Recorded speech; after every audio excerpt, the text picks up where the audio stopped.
Liberace was released in 1988. This is, of course, a Liberace biopic.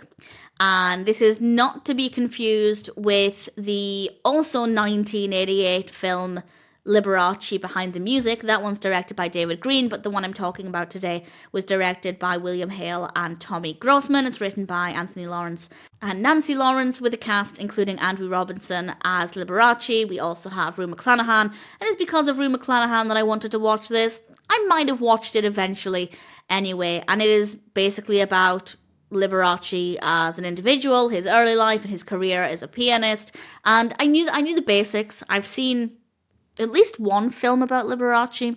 There's one that Debbie Reynolds is in. I think that might be it.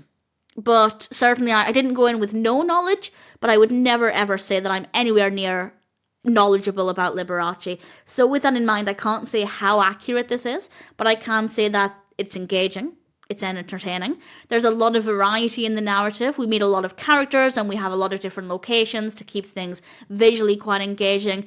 And for me, and I imagine this is the case for other people, the character of Liberace is definitely the most interesting aspect. Yes, the specifics of the narrative, the specifics of the story, they are interesting, but I was most taken with the character, the way Liberace is presented, and I feel like I learned a lot. But again, I have to take it with a pinch of salt. If anybody knows of anything that may have been tweaked for the sake of the film, please do let me know. As long as it's mostly based on fact, I'm okay with that. I don't like biopics where there's a lot of fiction, but as long as it's generally accurate, then I'm absolutely fine with that.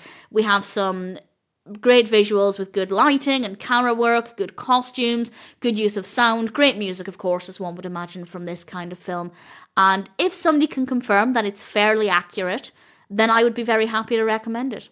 If for whatever reason it's not that accurate, then I probably wouldn't recommend it, but I'm going to just assume that it's fine.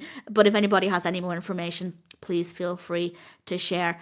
And in general, I thought Liberace was a decent film. It's also worth pointing out the reason, I assume, unless it's a huge coincidence, the reason there were at least 2 Liberace biopics in 1988 is because he did die in 1987. So that's why there are a couple there. Will I watch the other 1988 one? Maybe. If somebody recommends it, I might check it out. But for now, assuming it's mostly factually accurate, I'm going to say that Liberace is a decent film and I'm happy to recommend it.